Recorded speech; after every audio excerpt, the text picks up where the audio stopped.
Hi friends. അപ്പം എനിക്ക് ആദ്യമേ നിങ്ങളടുത്ത് പറയാനുള്ളത്, ഇത് സിനിമയ്ക്ക് വേണ്ടി മാത്രം, സിനിമാ വാർത്തകൾ മാത്രം വരുന്നൊരു ചാനലാണ്. ഇതിനകത്ത് എല്ലാ സിനിമാ വാർത്തകളും ഉൾക്കൊള്ളിക്കണമെന്ന് എനിക്ക് ആഗ്രഹമുണ്ടെങ്കിലും റീച്ച് കൂടിയ വാർത്തകൾ മാത്രമായിരിക്കും ഇപ്പം സംപ്രേഷണം ചെയ്യുന്നത്. ഇനി ഭാവിയിൽ നല്ല നല്ല കുറച്ച് സബ്സ്ക്രൈബേഴ്സൊക്കെ കൂടിക്കഴിഞ്ഞ് കഴിഞ്ഞാൽ നല്ല നല്ല വീഡിയോകൾ ചെയ്യണമെന്ന് എനിക്കൊരാഗ്രഹമുണ്ട്. നല്ല രീതിയിൽ റിവൈസ് ചെയ്ത് നല്ല രീതിയിൽ നല്ല നല്ല വീഡിയോകൾ കൊണ്ടുവരണമെന്ന് ആഗ്രഹമുണ്ട്. അപ്പം നിങ്ങൾ ഈ ചാനലിലൊന്ന് സപ്പോർട്ട് ചെയ്യണം. അപ്പം ഹായ് ഫ്രണ്ട്സ്. അപ്പം നമ്മൾ സംസാരിക്കാൻ പോകുന്നത് മലയാള സിനിമയിലെ രണ്ട് സൂപ്പർ സ്റ്റാറുകളാണ് മമ്മൂട്ടിയും മോഹൻലാലും എന്നെല്ലാവർക്കും അറിയാം. എന്ന് വെച്ചാൽ സൂപ്പർ താരങ്ങൾ വേറെ ഉണ്ടെങ്കിലും സൂപ്പർ താരങ്ങളായിട്ട് ഇപ്പോഴും തിളങ്ങി നിൽക്കുന്നത് ഈ രണ്ടുപേര് തന്നെയാണ്. ഈ രണ്ടു പേർക്കിടയിലും മത്സരങ്ങളുണ്ട് എന്ന് ഇവർ രണ്ടുപേരും തന്നെ സമ്മതിച്ചിട്ടുണ്ട്. അതും ആരോഗ്യകരമായ മത്സരമാണ് എന്നാണ് അവർ പറഞ്ഞിട്ടുള്ളത്. കാരണം ഒരാളിനേക്കാളും മുകളിൽ എത്താൻ വേണ്ടി ഇവർ ശ്രമിക്കാറുണ്ട്. പക്ഷെ അതൊരിക്കലും ആക്രമിച്ചുകൊണ്ടല്ല, അവരുടെ അഭിനയവും കഥയുടെ സെലക്ഷനും പിന്നെ അങ്ങനെ നോക്കിയാണ് അവർ സിനിമ സെലക്ട് ചെയ്ത് അത് വിജയിക്കാൻ വേണ്ടി നോക്കുന്നത്. അല്ലാതെ അടികൂടിയും തിയേറ്ററിൽ ആളുകളെ കയറ്റി കൂവിപ്പിച്ചും അങ്ങനെയൊന്നും മുമ്പോട്ട് വരെ ഇവർ രണ്ടുപേരും ശ്രമിച്ചിട്ടില്ല.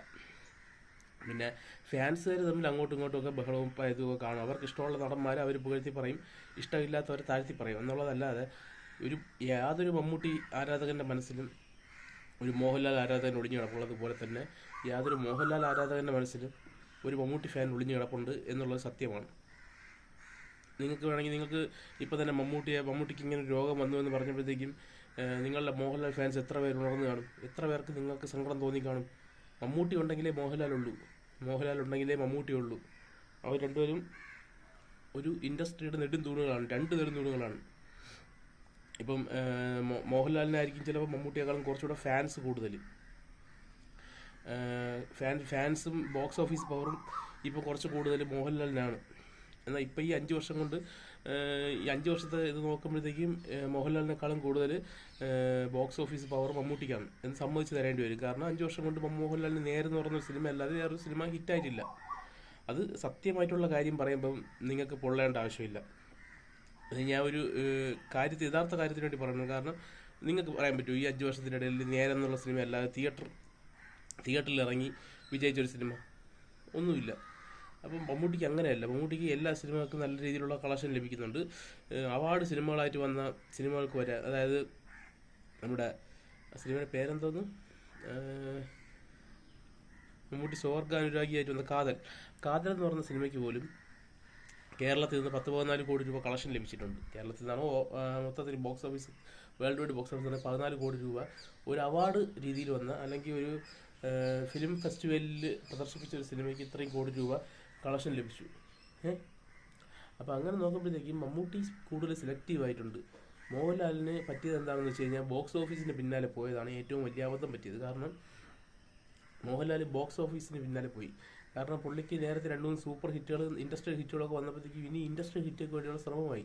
അത് ഇൻഡസ്ട്രിയെ രക്ഷിക്കാൻ വേണ്ടി തന്നെയാണ്. പക്ഷേ ഇൻഡസ്ട്രിയെ രക്ഷിക്കുന്നതിൻ്റെ ഒപ്പം തന്നെയും കൂടെ രക്ഷിക്കാൻ വേണ്ടി ശ്രമിക്കേണ്ടതായിരുന്നു. അത് നടന്നില്ല. കാരണം സംവിധായകരുടെ പിഴവൊന്നുമല്ല, നല്ല നല്ല സംവിധായകർ അതിനകത്തുണ്ടായിരുന്നു.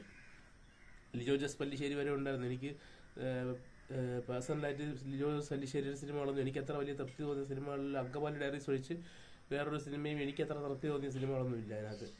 അതൊരു പൊട്ടം ഭ്രാന്തൻ എന്നാണ് അങ്ങനത്തെ പൊട്ടം ഭ്രാന്തൻ സംവിധായകനായിട്ടാണ് എനിക്ക് തോന്നിയിട്ടുള്ളത്. നിങ്ങൾക്ക് ചിലപ്പം വേറെ രീതിയിൽ തോന്നിയിട്ടുണ്ടായിരിക്കും. പക്ഷേ പ്രിയദർശൻ്റെ മരയ്ക്കാറാണെങ്കിലും അതുപോലുള്ള ചിത്രങ്ങൾ, ബിഗ് ബജറ്റ് ചിത്രങ്ങൾ മാത്രം ലക്ഷ്യമിട്ട് മോഹൻലാൽ പോകുമ്പോഴാണ് മോഹൻലാലിന് പരാജയങ്ങൾ സംഭവിക്കുന്നത്. എന്നാൽ നാടൻ ക്യാരക്ടേഴ്സ്, നേര് എന്ന് പറഞ്ഞ സിനിമ ഒരു സാധാരണക്കാരൻ്റെ വേഷമായിരുന്നു. ആ സിനിമ എത്രത്തോളം വിജയമായി അത് നിങ്ങൾക്ക് എല്ലാവർക്കും അറിയാമെന്നുള്ളതാണ്. അതുപോലുള്ള സിനിമകൾ മോഹൻലാൽ സെലക്ട് ചെയ്യണം. നമുക്കിപ്പം മമ്മൂട്ടി മോഹൻലാലിനൊന്നുമില്ല. സിനിമ നല്ലതാണെങ്കിൽ ആരും തിയേറ്ററിൽ പോയി കാണും. മമ്മൂട്ടിയുടെ സിനിമകൾ നല്ലതായിരുന്നു, അതുകൊണ്ട് തിയേറ്ററിൽ പോയി കണ്ടു. അത് കഥയും ബാക്കിയുള്ള കാര്യങ്ങളെല്ലാം അതിനകത്തുണ്ട്. അതൊരു നടൻ്റെ പ്രശ്നമല്ല. അത് ആ കഥയും സംവിധായകനും ബാക്കി അണിയറ പ്രവർത്തകരും അവരുടെ ഓരോ പ്രവർത്തനങ്ങളും ക്യാമറയും ബാക്കിയുള്ള സിനിമാറ്റോഗ്രാഫി, അങ്ങനെ കുറേ ഡിപ്പാർട്ട്മെൻ്റ് ഉണ്ട്. അതെല്ലാം ഒരുമിച്ച് വന്നാൽ മാത്രമേ ഒരു സിനിമ വിജയിക്കുള്ളൂ. അതിൽ നമ്മളിപ്പം പറയും മോഹൻലാലിന് ഇത് കളക്ഷൻ ഇതില്ലെന്നൊക്കെ പറഞ്ഞാലും മോഹൻലാൽ തന്നെയാണ് ബോക്സ് ഓഫീസ് പവർ ഉള്ളതെന്ന് നമുക്ക് സമ്മതിച്ചു കൊടുക്കേണ്ടി വരും. കാരണം അത്രത്തോളം ബോക്സ് ഓഫീസ് പവർ മമ്മൂട്ടിയേക്കാളും കൂടുതലുണ്ട്, ഇല്ലെന്ന് പറയുന്നില്ല. പിന്നെ ഈ തള്ളുകളും അതിൻ്റെ ഇടയിൽ ഇഷ്ടം പോലെ വരുന്നുണ്ടെന്നുള്ള കാര്യം മോഹൻലാൽ ഫാൻസിനും അറിയുന്നുള്ള കാര്യമാണ്. അതിപ്പോൾ മമ്മൂട്ടിയുടെ സിനിമയ്ക്കാണെങ്കിൽ മാമാകത്തിനാണെങ്കിലും 135 കോടി രൂപയുടെ കേക്ക് മുറിച്ച കഥ ഇപ്പം പ്രൊഡ്യൂസർ പറഞ്ഞിട്ടുണ്ടായിരുന്നു, കാവ്യ ഫിലിംസിൻ്റെ ഓണർ. അപ്പം ഇതൊക്കെ എല്ലാ ഇൻഡസ്ട്രിയിലും ഉള്ള കാര്യങ്ങൾ തന്നെയാണ്. പിന്നെ ഇപ്പം മമ്മൂട്ടിക്കൊരു പ്രശ്നം വന്നപ്പോഴത്തേക്കും മോഹൻലാൽ ശബരിമലയിൽ പോയിട്ട് അർച്ചന കഴിപ്പിച്ചിരിക്കുകയാണ്. അത് സ്വന്തം സഹപ്രവർത്തകൻ്റെ ജീവൻ രക്ഷിക്കുവാൻ വേണ്ടി, അല്ലെങ്കിൽ ആരോഗ്യത്തിന് വേണ്ടി മോഹൻലാൽ ശബരിമലയിൽ പോയി പ്രാർത്ഥിച്ചിരിക്കുകയാണ്. ഇതിനു വേണ്ടിയാണ് മോഹൻലാൽ ശബരിമലയിൽ പോയത്. സത്യനന്ദിക്കാടിൻ്റെ സിനിമയുടെ ചിത്രീകരണത്തിൻ്റെ ഇടയിൽ നിന്നുമാണ് ഇതിലോട്ട് പോയതെന്നും ചിത്രീകരണം പൂർത്തിയായതിനു ശേഷമാണ് പോയതെന്നും വാർത്തകളുണ്ട്. എന്നാൽ ഇവർ രണ്ടുപേരും ഒരുമിച്ച് അഭിനയിച്ചുകൊണ്ടിരിക്കുന്ന MMMN എന്ന് പറയുന്ന പേരിടാത്ത മോഹൻലാൽ, മമ്മൂട്ടി, ഫഹദ് ഫാസിൽ, കുഞ്ചാക്കോ, നയൻതാര തുടങ്ങിയവർ അഭിനയിക്കുന്ന മഹേഷ് നാരായണൻ സിനിമയുടെ ഷൂട്ടിങ്ങിന് ഒരു അഭംഗം വന്നിട്ടുണ്ട്. കാരണം മമ്മൂട്ടിയുടെ ഈ ഒരു ആരോഗ്യനില കാരണം ഷൂട്ടിംഗ് നിർത്തിവെക്കേണ്ട സാഹചര്യം ഉണ്ടായിട്ടുണ്ട്. ഇതൊരു ചെറിയ ആരോഗ്യ പ്രശ്നമാണ്. ഇത് പറയുന്നത് പോലെ വലിയൊരു ഇതല്ല. അങ്ങനത്തെ രോഗമാണെങ്കിൽ പോലും അതിന് കുടലിൽ വന്നു കഴിഞ്ഞാൽ അത് വലിയൊരു പ്രശ്നമുള്ള കേസല്ല. പല ഡോക്ടർമാരുടെയും യൂട്യൂബിലുള്ള വീഡിയോ കണ്ടിട്ടുണ്ട്. അത് അങ്ങനെയുള്ള രോഗം വരണമെങ്കിൽ കുടലിൽ വരണം എന്നാണ് നമ്മൾ പ്രാർത്ഥിക്കേണ്ടതെന്നാണ് ഡോക്ടർമാർ പറയുന്നത്. അതായത് അതിലോട്ട് വന്നു കഴിഞ്ഞാൽ കൂടുതൽ പെട്ടെന്നും വ്യാപിക്കുന്ന ഒരു ഇതല്ല. അത് വന്നു കഴിഞ്ഞാൽ ആ ഭാഗം ഒന്നി മാറ്റുക, അല്ലെങ്കിൽ എന്തെങ്കിലും കീമോതെറാപ്പിയോ അങ്ങനെ എന്തെങ്കിലും ഒരു ട്രീറ്റ്മെൻറ്റിലൂടെ തന്നെ അത് മാറാനുള്ള ഒരു ഇതേ ഉള്ളൂ. അല്ലാതെ അതൊരു വലിയ രോഗമല്ല എന്ന് ഡോക്ടർമാർ പറഞ്ഞിട്ടുണ്ട്. അത് നിങ്ങൾ വീഡിയോകൾ നിങ്ങൾ നോക്കിയാൽ നിങ്ങൾക്ക് കാണാൻ സാധിക്കും. അപ്പം മമ്മൂട്ടി ഇപ്പോഴും സുഖമായിരിക്കുന്നു എന്ന് മമ്മൂട്ടിയുടെ PR ടീം അറിയിച്ചിട്ടുണ്ട്. മമ്മൂട്ടിക്ക് അങ്ങനെ ഒരു PR ടീം ഉണ്ടോ എന്നറിയില്ല. എല്ലാം സോഷ്യൽ മീഡിയയിലൂടെ വരുന്നതാണ്. അപ്പം ഈ മലയാള സൂപ്പർ സ്റ്റാറുകൾ തമ്മിലുള്ള ആത്മബന്ധം അല്ലെങ്കിൽ ബോണ്ടിങ്, അത് നമ്മൾ ഫാൻസുകാർക്ക് ഇപ്പം നമുക്ക് പറയാനുള്ളതല്ലാതെ ഇനിയിപ്പം എപ്പോഴും നമുക്കത് കൊണ്ട് നടക്കാൻ പറ്റുള്ളൂ. ചിലപ്പോൾ നമ്മൾ വിചാരിക്കും അവർ തമ്മിൽ ഇത്രയും ബന്ധമുണ്ടെങ്കിൽ നമുക്ക് ഒരുമിച്ച് പോകാം എന്നുള്ള രീതിയിൽ പോയി അത് പറ്റൂല. കാരണം അതങ്ങനെയാണ്. നമ്മൾ തമിഴ്നാട്ടിൽ പോയാലും വിജയ് അജിത്ത് എന്ന് പറയുന്ന ആ ഒരു അതുപോലെയാണ്. രജനികാന്ത്, കമൽഹാസൻ എന്ന് പറയുമ്പോൾ അത്രയും ഫാൻ ഫൈറ്റ് അവിടെ ഇല്ല. പക്ഷേ വിജയ് അജിത്ത് എന്ന് പറയുമ്പോഴത്തേക്കും ആ ഒരു ഫാൻ ഫൈറ്റ് അവിടെ ഉണ്ട്, തമിഴ്നാട്ടിലുണ്ട്. പിന്നെ മത്സരം വിജയും രജനികാന്തും തമ്മിലും ഉണ്ട്, ഇല്ലെന്ന് പറയുന്നില്ല. അപ്പോൾ അങ്ങനെയൊക്കെയുള്ള ഫാൻ ഫൈറ്റുകൾ ഉണ്ടെങ്കിലും ഇത്രത്തോളം മോഹൻലാൽ മമ്മൂട്ടി ഫാൻസുകാരുടെ അത്രത്തോളം ഞാനിപ്പോൾ പല വീഡിയോകളിലും മോഹൻലാലിൻ്റെ കളക്ഷൻ തള്ളാണെന്നും ബാക്കിയുള്ള കാര്യങ്ങളൊക്കെ ഞാൻ പറഞ്ഞിട്ടുണ്ടായിരുന്നു. പക്ഷെ ഒരു സ്ഥലത്ത് പോലും ഞാൻ മോഹൻലാലിനെ മോശമായിട്ടൊരു പദം ഞാൻ പ്രയോഗിച്ചിട്ടില്ല. കളക്ഷൻ കുറവാണ്, അത് കൂട്ടിക്കാണിക്കുന്നു, തള്ളിക്കാണിക്കുന്നു എന്നൊക്കെ ഞാൻ പറയുന്നുണ്ടെന്നല്ലാതെ ഒരു ഇതിലും. പക്ഷേ ഇതിനകത്ത് എൻ്റെ വീഡിയോകൾ നിങ്ങൾ നോക്കിയാൽ അറിയാം, അതിനകത്ത് മമ്മൂട്ടിയെക്കുറിച്ച് എന്തൊക്കെ മോശം കമൻറ്റുകളാണ് വന്നിട്ടുള്ളത്.